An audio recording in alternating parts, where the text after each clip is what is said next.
Welcome back, friends, to another lecture of fluid mechanics and rate processes. We will continue our discussion on kinematics of flow. What we would like to discuss today is that suppose I consider a fluid element in a two-dimensional plane. Then within the flow, how does this element move and deform? And I would like to connect it to certain quantities, for example, strain rates, rotation, and so on. So, let us consider a velocity field. So, let us say V is the velocity field. It has two components, Vxi and Vyj. X is, let us say, the direction in the horizontal direction, and y is the vertical direction. Let me begin by talking about the initial state of a fluid element, and for convenience I choose it to be a rectangular element like this. Let me number these, name these nodes of the element A, B, C and D. Okay. The length that we are going to consider in the x direction is dx, and the one in the y direction is dy. Now, because of this velocity field, this element moves in the fluid. So, let me draw now what happens to this element after a time delta t. So, let us say this is the element at time t, and I am going to draw for you the element at t plus dt. So, let us say the point A gets convected to this point over here, and I will call this A prime. And let us say the point B moves to the point B prime. Similarly, let us say the point D actually moves to this point over here, let us say D prime, and the C could move to C prime. Okay. So, this element has obviously deformed. It is not a rectangular kind of an element that it was earlier. This angle, which was 90 degree, has changed to another different angle. In fact, it has reduced, and you can see the edges AB and AD, they have rotated. So, these different nodes are actually moving with different speeds. So, let me first say that let us call this velocity as Vx and Vy at A. Remember, this Vx and this y, they are functions of x and y. So, they are in principle spatially varying. If it is a uniform flow, then we know this element is simply going to translate, it is not going to deform or change its shape. So, let me say the velocity here at A is Vx, Vy. At B, using the Taylor series expansion, I could say the velocity at B is Vx plus del Vx by del x dx, and similarly the velocity y is Vy plus del Vy by del x dx. So, you can see the speed at B is going to be the different than speed at A. I can similarly talk about the speed at the point D, and this would be Vx plus del Vx by del y dy, and likewise the y speed is going to be Vy plus del Vy by del y dy. Okay. So, the speeds at point D and B in principle could be different than the speed at point A, simply because there are these velocity gradients. So, Vx changes with x, Vy changes with y, and that is why this element looks a little bit deformed. So, what is the deformation of this element? If I try to break up into its components, I can see that it goes through 4 different kinds of deformations. So, it goes through a translation.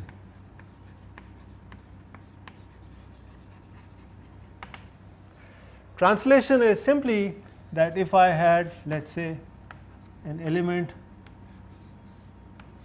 like this, then it gets convected to a different shape, to a different position but does not change its shape. So, this is translation.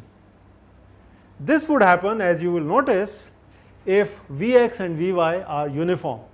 They do not change with space. Okay. So, that is one. I could also have a situation where this element could actually rotate. So, I could have rotation. And the way I would like to picturize rotation is,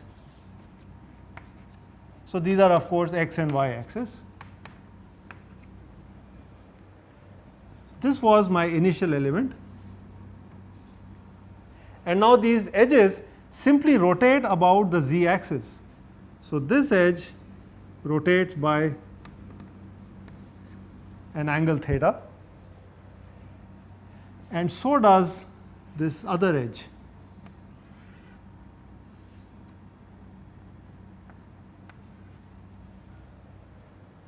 So, this would constitute a simple rotation. I could have yet another kind of a situation where I have shear deformation.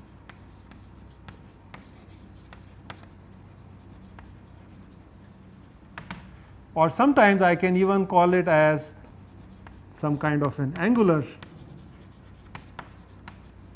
deformation. And this would be the following. So, this initial element, this angle which was initially 90 degree actually changes. So, I could have a situation where this guy rotates, this edge rotates, this edge also rotates. Okay.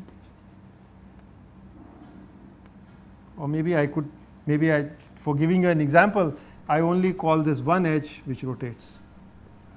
Okay. So, this initial angle which was 90 degree now actually becomes less than 90 degree. Plus, I could have something called a dilation. Sometimes people refer to it as dilatation, or even something like an extension, wherein what we are doing is that given this element over here, the initial element, it now extends its edge along x and along y. So, possibly I could have an element that looks like this. Right. So, one of the edges or more than one of the edges, they got extended. So, I could have a deformation which could be either one of these or a combination. The picture that I have drawn here is most likely a combination of all these. So, it is certainly translating, the element is certainly rotating, this angle is changing. So, there is definitely a shear deformation, and the edge lengths are also changing. So, there is definitely a extension or a dilation.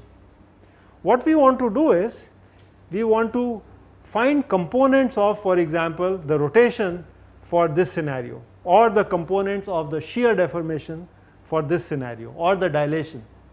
And once we have done that, it will expose a beautiful structure that we would be able to use in our further analysis. Okay, so let us work out the arithmetic with respect to this element that I have drawn. So, let us do a little bit of marking here. So, if I wanted to calculate this distance, you will agree with me that the point A has travelled with a speed Vx, and that is in time delta t dt. The point B, for example, has travelled this distance, which I would call as Vx plus del Vx by del x dx times dt. and therefore, this edge length changes from dx to another quantity which we can find out by manipulating these two distances. Similarly, I could argue that the point d has moved to d prime. So, I could argue that this distance here is actually Vx times dt. Sorry, it is Vx plus del Vx by del y dy dt, because I would be moving with this speed and that speed is over here.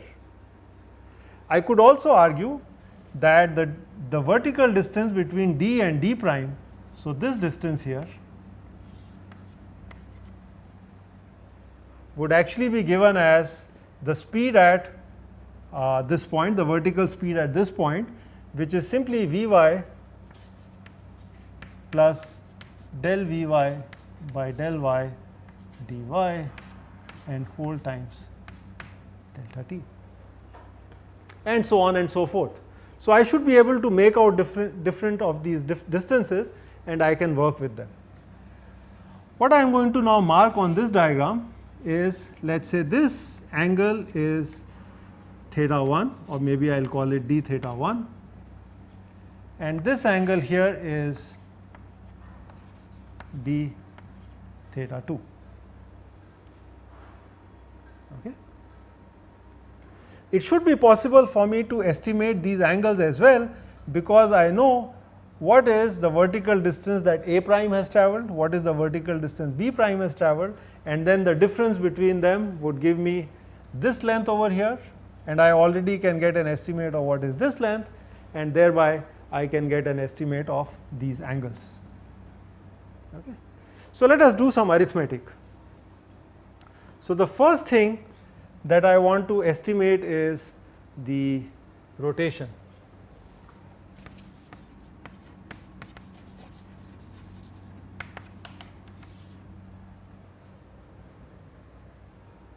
In fact, I would like to call this as rotation rate. I want to estimate the rate of rotation. As you know, in solid mechanics, when I apply a certain force on an element, then it would simply rotate. But here, and then it would stop at a final state. But in a fluid mechanical system, when I apply a certain force or a torque, then this element would simply keep on rotating till that force is or that shear is removed. So, I can talk about a rate of rotation. So, I would like to calculate that. I can see here that edge AB rotates counterclockwise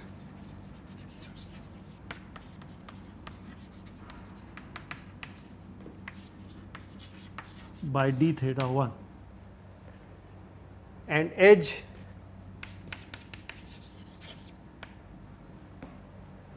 AD rotates clockwise by d theta 2. So, what therefore is the net rotation rate of the element? Okay. So, now there is some kind of an ambiguity. I mean, the two edges are rotating by different speeds. So, therefore, we can come to terms with it that the rotation rate of the element is the average of the two.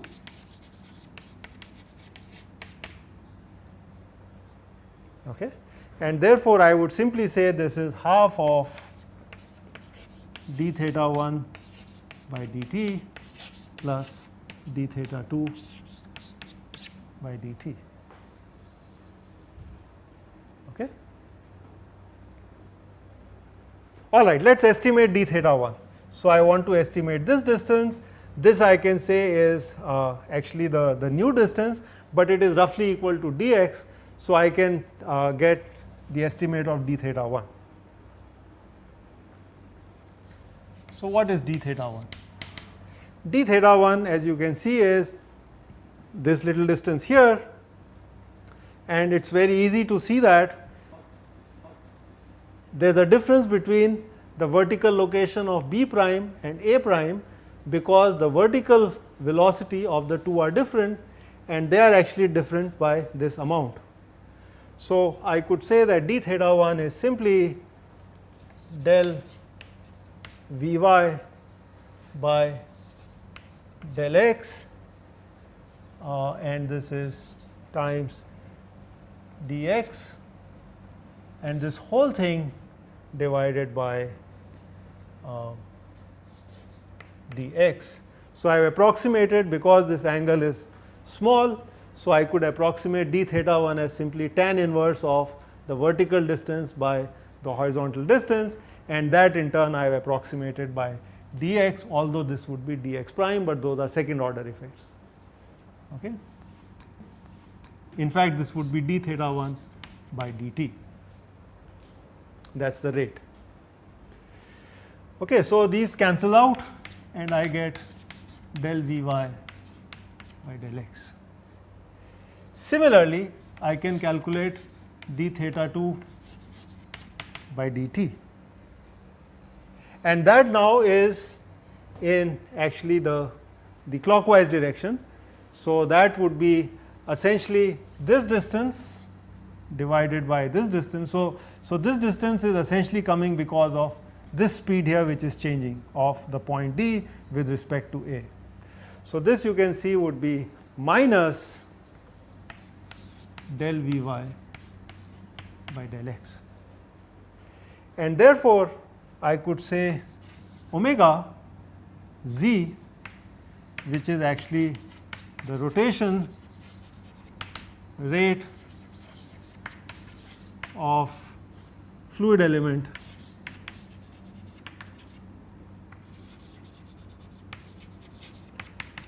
can simply be given as half of del V y by del x minus, I am sorry, I made a mistake here, this should have been the x speed. So, this is del V x by del y,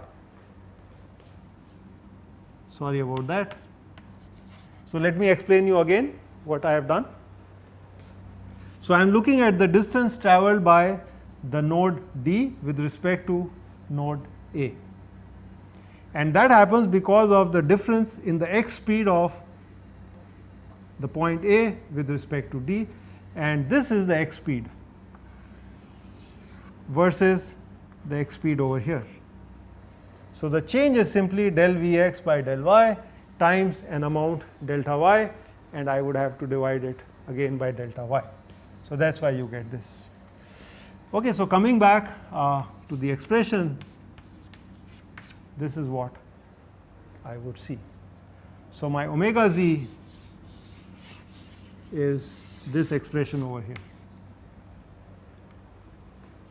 So, what I have been able to show is that given a velocity field, the net rotation rate about the z axis, so mind you this is x y, so about the z axis is simply given by this quantity over here. I could go ahead and do this now in 3 dimensions, and I could find out what is omega x and omega y. So, let me get these expressions for you. I have worked them out. So, my omega x is given as half of del V z by del y minus del V y by del z, and omega y is given as half of del V x by del z minus del V z del x. So, one could simply work these out by taking different planes. Okay. I have taken an xy plane, you could take an xz plane and a yz plane and calculate these rotation rates. If I had to write this in the vector form, So, omega is the rotation rate of the element.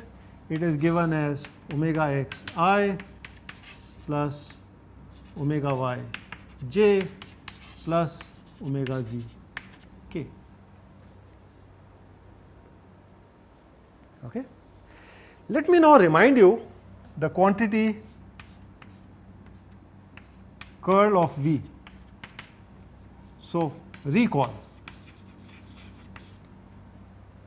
If I try to evaluate what is curl of V, we know how to do that. So, this is I j k,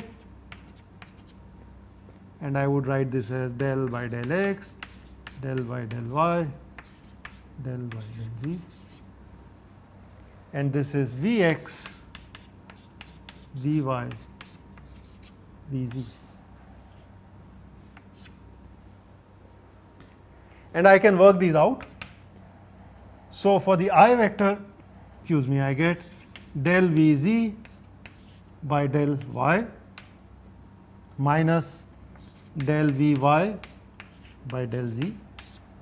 So, that is the ith component, and then I get the jth component, which is going to be del V x by del z minus del V z by del x, and let me also try to squeeze in here the kth component, which is going to be simply del V y by del x minus del V x by del y. Can you see the similarity between omega x, omega y, and of course omega z and the curl, right? So, let us first compare omega z, del V y by del x minus del V x by del y, and just a factor half.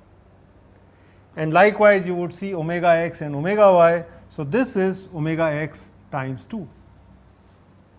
Okay? Very nice. So, the quantity curl of velocity,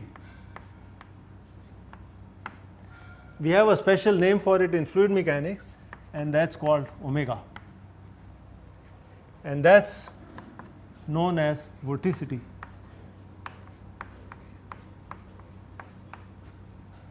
So, if I know the velocity field V, I have written here a 2-dimensional field, but in general it could be a 3-dimensional field, then I could calculate the curl of velocity, and that is called vorticity.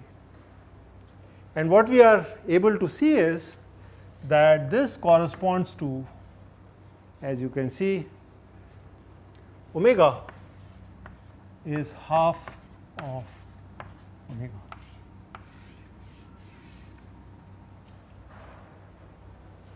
So, in some sense what we are saying that rotation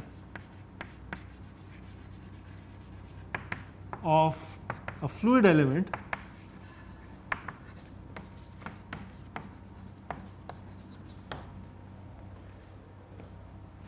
is half of vorticity. A flow where omega is 0 everywhere. So, this is the operating word, everywhere, is known as irrotational flow.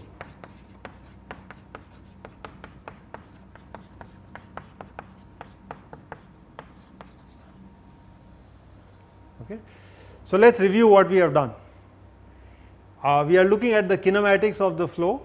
So, we started off with a fluid element, it got deformed because of a velocity field, and we have tried to estimate what is the average rotation rate of a fluid element. And we were able to say it is related to the curl of the velocity, which is known as the vorticity, and now we are saying that if it is 0 everywhere, vorticity is 0 everywhere, then we are going to call the flow as irrotational. So, I want to spend some time on what exactly does the rotation of a fluid element mean. Okay. So, suppose I had a streamline. So, let us say this is a streamline.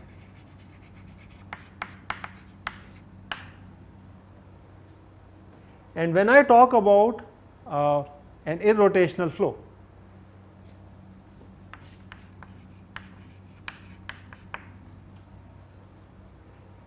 what I am claiming is that the fluid element, as it goes along this streamline, so let me mark the axis. If it is an irrotational flow, then the element actually does not rotate, it simply maintains its orientation as it goes along.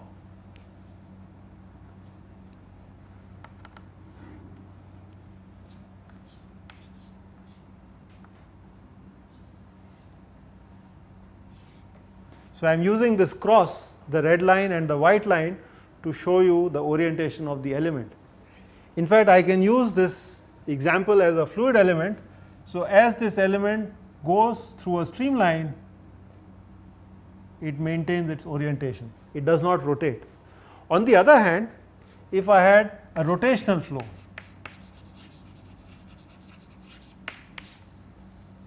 and suppose I were to take a very similar kind of a streamline, and I try to see what happens to a fluid element here, which initially had a streamline across in the orientation like this. Maybe it kind of tilts something like this.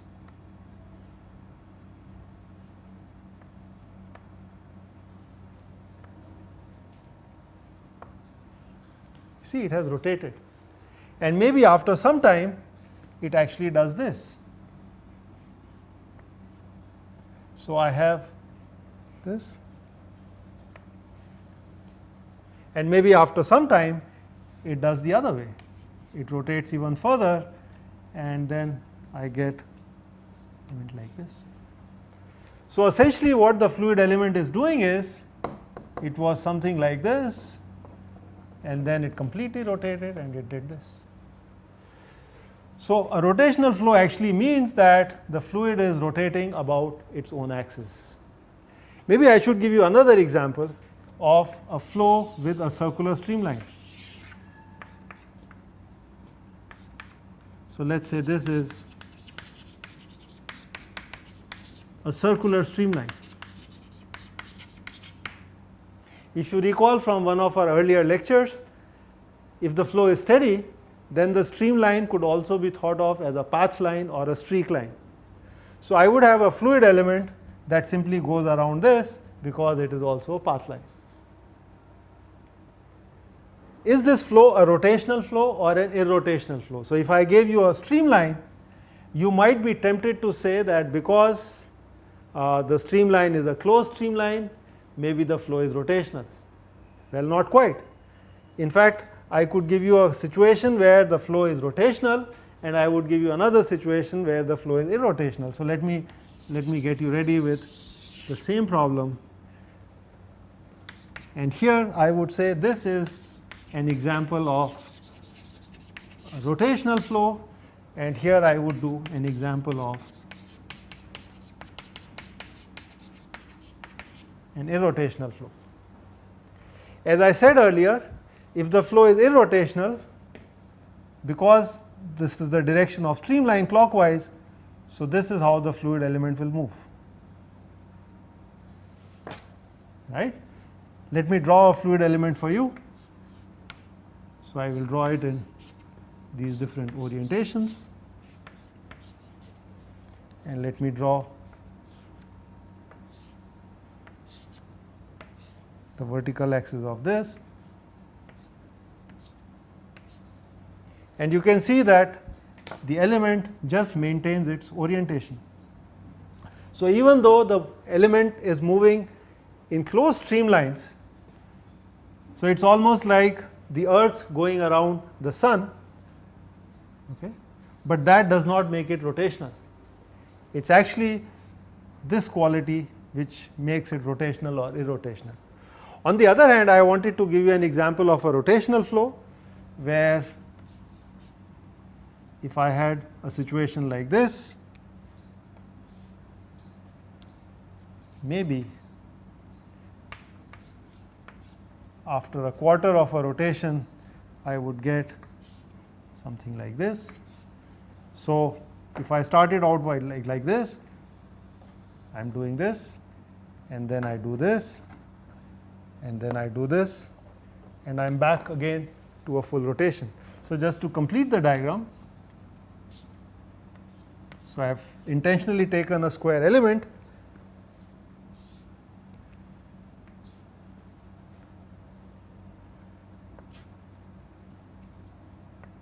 but this time, just to distinguish, what I will do is I will put an arrow on this to show you the direction.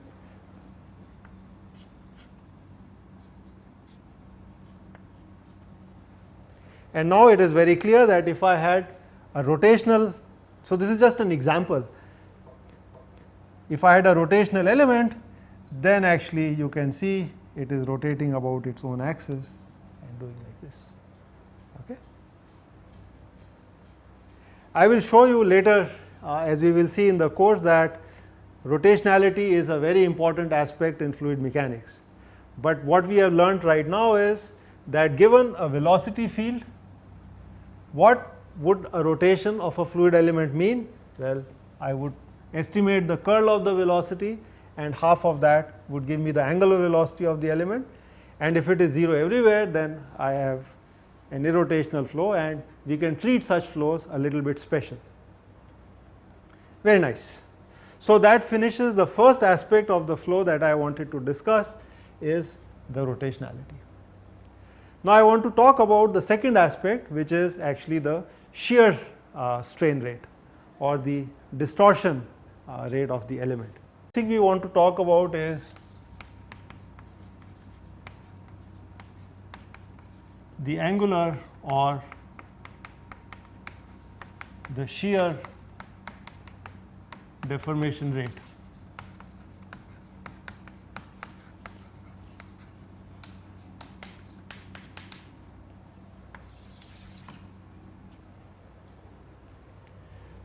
We come back to the figure, and what we notice is that the angle BAD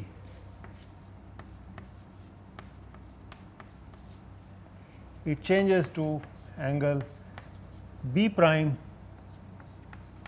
A prime D prime. So, from 90 degrees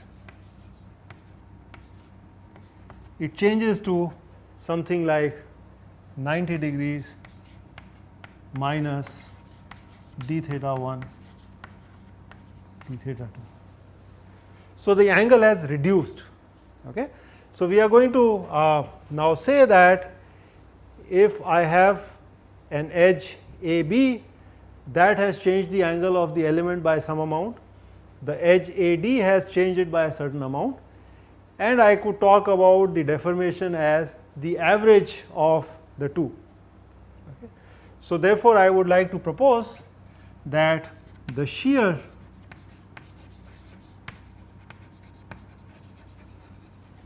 deformation rate, which I am going to denote by epsilon x y in 2 dimensions, this is going to be given as half of d theta 1 minus d theta 2, and we have already seen, in fact these are rates, so these are to be divided by dt, and we have already seen what these quantities are, d theta 1 and d theta 2. So, I could straight away write these down as half of, if you recall, this d theta 1 was because of the differential in the y velocity at the point B versus the point A, and that is simply given as del Vy by del x, and this quantity here was given as minus del V. So, it becomes, so this was negative, so negative and negative make it positive, and this would be del Vx by del y. And of course, there is a time delta t which you can work out. So, that will cancel out when I divide by this time delta t, of course, in the limit going to 0.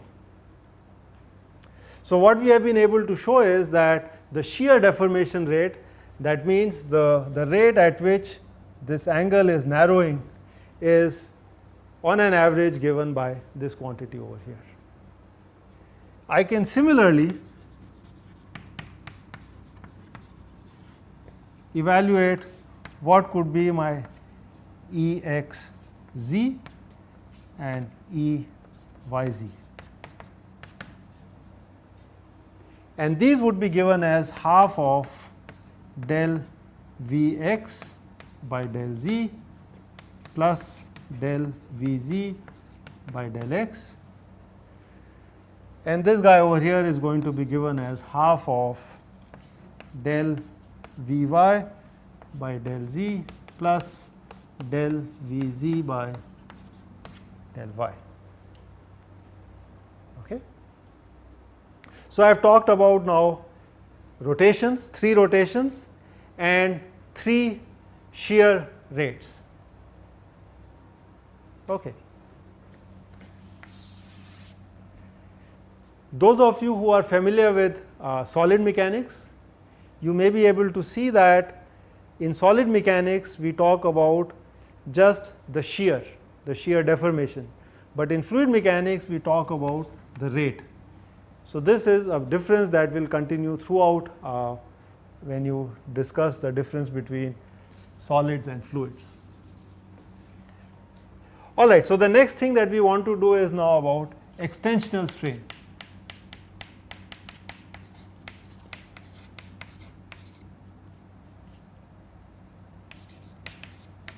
So, extensional strain rate.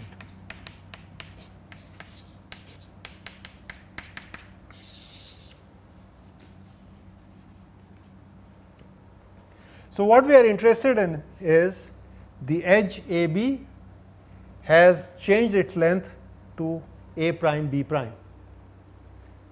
And as I recalled for you at the beginning of the lecture, that this element, this edge, gets stretched because the speed is not the same across this edge.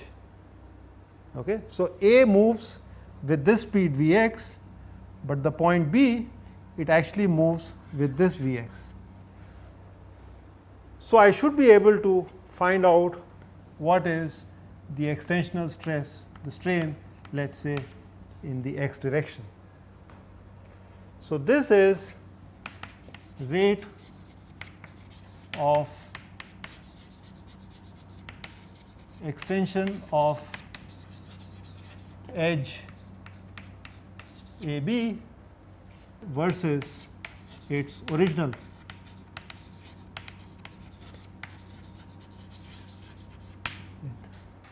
Okay. So, I should be able to work that out. It is only because of this quantity over here, del Vx by del x. So, this is del Vx by del x dx dt, and then I would have to divide it by dx, but then it is also a rate. So, there is another dt. So, these two cancel out and I get del Vx by del x. Okay. Similarly,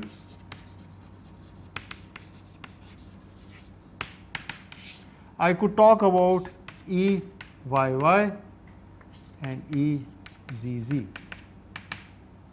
So, these are the extensional rates along the y direction and z direction, and these would turn out to be del V y by del y, and this one would be del V z by del z. Okay.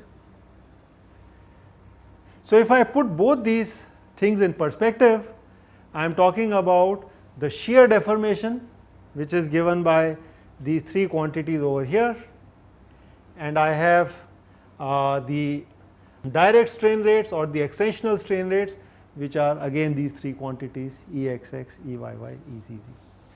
So, now I can propose, just like I talked about the stress, I can actually now talk about the E is the strain rate tensor.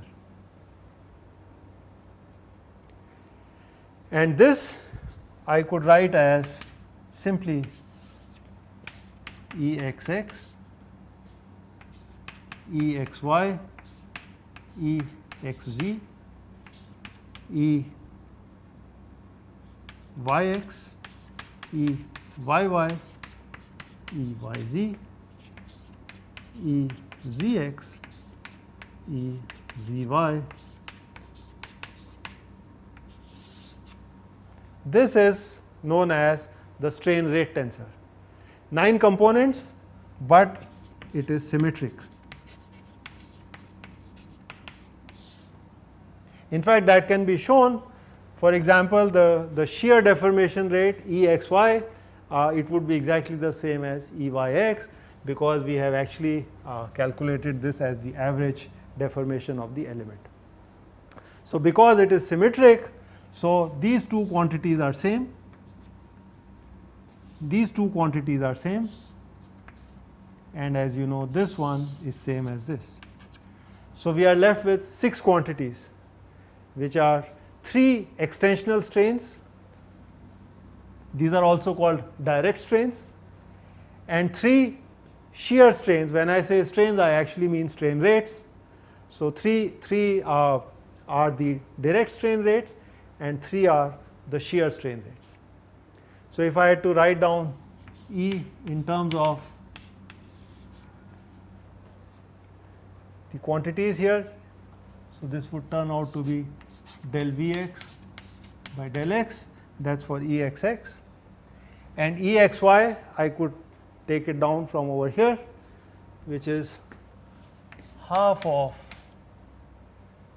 del Vy by del x plus del Vx by del y, and then the Xz would be given as half of del Vz by del x plus del Vx by del z, and here I would have del Vy by del y, del Vz by del z. I would have exactly the same quantity here, and I would have this quantity over here. So, I am not writing it again, and this guy here would look like half of del Vy by del z plus del Vz by del y, and the same would appear here. So, I have a 3 by 3 strain rate tensor where I have tried to give you all the components.